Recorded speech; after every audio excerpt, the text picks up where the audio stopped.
welcome back again to my YouTube channel. So anyways guys, in today's video, wala lang. Gusto ko lang talaga ipakita sa inyo ang gagawin ko today at ang mga ganap ko today. So, since natapos lang ako nahirapan lang mag-Tagalog. Kakatapos ko lang po mag-finish ng massage at ito po yung uniform ko today. Yan, paano ba? Yan. Tapos, my pants. Yan. At since tapos na po ako mag-massage, pupunta po ako sa second hand shop kasi bibili po ako ng dalawang unan na may nakita kasi ako last time, malambot na unan. Kasi yung unan na nabili ko last time, nakarga-karga ko, hindi nagustuhan ng asawa ko. Sabi niya, saan na yung old pillow ko? Ibalik mo yan. Kasi yung pillow na nabili ko, kahit siya of memory foam siya, medyo matigas pag nakahiga ka na.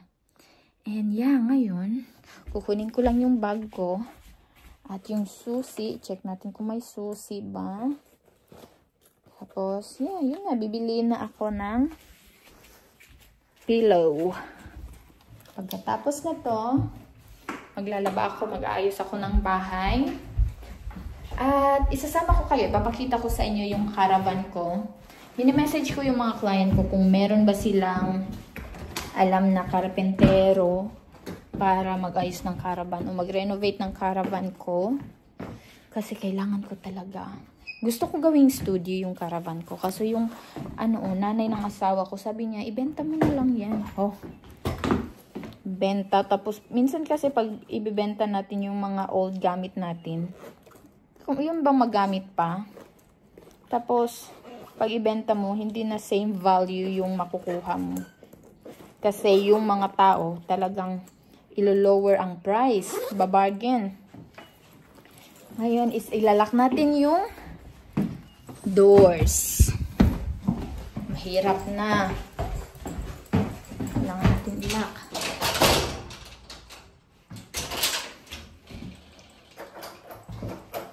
Yung mother ng asawa ko, kinuha niya yung dalawang bata. Actually, dapat yung isang bata or bunsong anak ng asawa ko, nasa nanay siya. Dapat today, nakatoka. Kaso, di ko ba alam, mga anak ng asawa ko, ayaw na nila sa nanay nila. So, minessage niya yung nanay niya. Sabi pa ng bunso, Ma, dito ako, magstay kay Papa. Tapos yung nanay, go lang din yung nanay. Naku.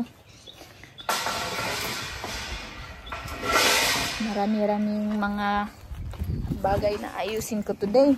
Boom! My beautiful dog. So, ito po yung caravan ko. Ay, nako. Dito nakatira yung panganay ng anak ng asawa ko dati. Ay. Tingnan nyo naman, oh. Kailangan na naman yun i-renovate. Turn off natin yung ilaw. Kita nyo ba guys? Yan. Kailangan kong i-renovate. Tingnan nyo. Water damage talaga to. So, balak kong gawing studio to. At kailangan ko ng karpentero. So, see you in a bit. Di na-appreciate ng asawa ko.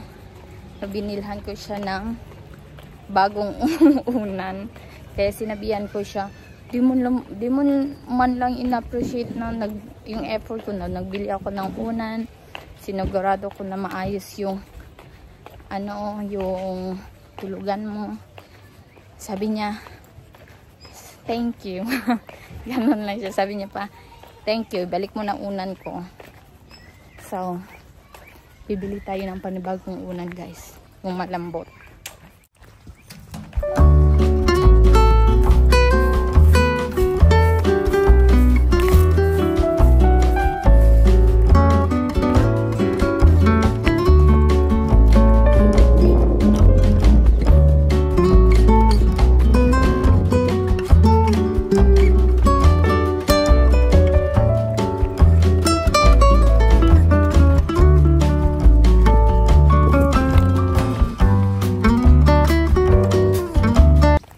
buti na lang yung second hand shop na to.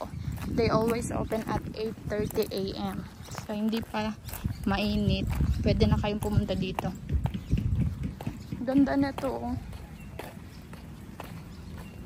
Mga people, ito na po yung una ng asawa ko. At mga bedsheet. Pag di niya pa ito magustuhan, pag magre-reklamo pa siya, tanawa, nawala na ako sa kundalan. Lumsan dyan ako siya aning unlana. Sa mga in Tagalog. I don't know what term is that in Tagalog, but in English, I'm going to drown him with this pillow. Tama ba? Taka ako English. Guys, binbugat ko ayo. Kailangan ko na magmadali bago pa mag-message yung asawa ko at magsabi, let's have lunch. Tas wala ako sa bahay. Gusto ko kasi surprisahin yung asawa ko. Yun bang tipong pagdating niya sa bahay, malinis na, makakapag-relax siya, maliwalas yung bahay. Kasi alam ko naman, pag nandun siya sa work, busy siya. Tapos, alam niyo na, minsan sa work, may away. At least, yung bahay namin is magiging relaxing place niya. Okay, see you at home guys. Kay, ang bigat na ng karga ko. Nandito na po ako sa bahay. Ang sakit. Tingnan nyo naman. Makita nyo ba? Sakit, ang bigat.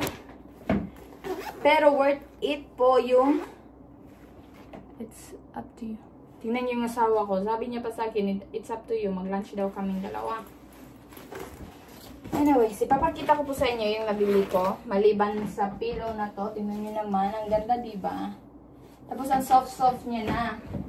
Talagang hindi na magko-complain si Dudong. At meron pa ito. O, diba? Bago pa din. Subukan ko. Guys, parang hangin. Ang ganda. At ang ganda na. Tingnan ko ngayon sa loob na to kung madumi ba o malinis. Ay, bongga guys. Malinis yung ano. Malinis yung inside. Puti. Ito naman, ito talagang kailangan kong i-test. Kasi ito yung medyo mahal kaysa nung dalawa na yun.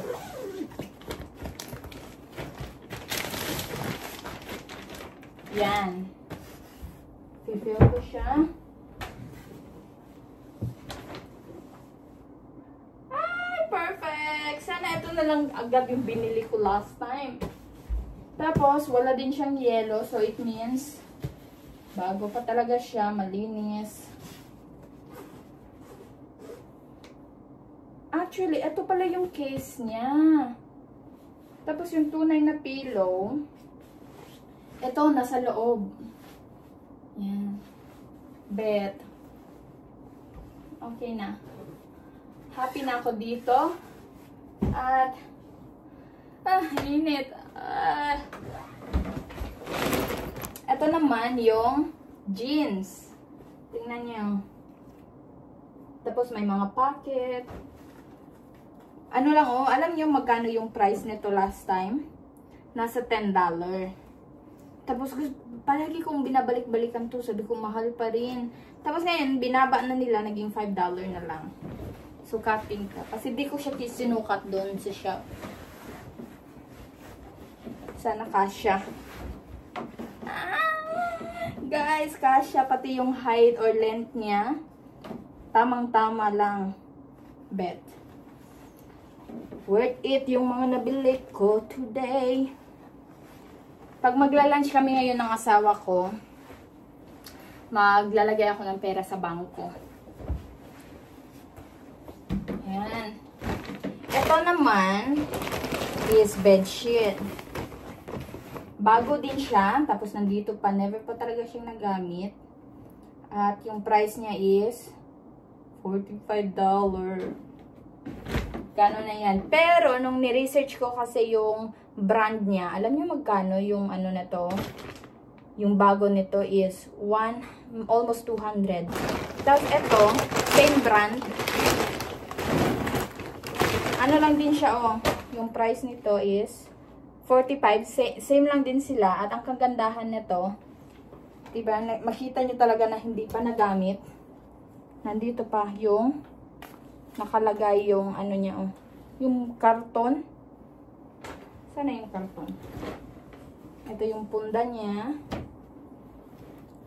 Ito yung sana yung bedsheet. Pinutol ata nila yung yung pangalan ng products. Yung box nito. Pero pak, bongga. Sana. Yan. I'm just happy. Maganda din yung quality niya, guys. Gagamitin ko to ngayon. At, yeah, sana mapansin at magustuhan ni Palangga. Kay, pagod ng aking bukton. Carrying heavy stuff. See, message ko muna yung asawa ko kasi magla-lunch kami. At gusto ko pala magpasalamat. Bongga, guys. Tumataas na po yung ating subscriber. Di ko po alam kung sino-sino yung nag-subscribe. Pero thank you so much sa walang sawang pag-support sa mga loyal subscriber. At sa mga panibagong subscriber, sana matuwa kayo sa mga video namin. Kasi minsan may mga kalokohan. At yeah, salamat. Salamat talaga guys sa pag-support. We're so happy, especially me. Tapos yung mga views natin sa video natin tumataas na rin. Guys, thank you so much. Okay guys, I have to go. Bye!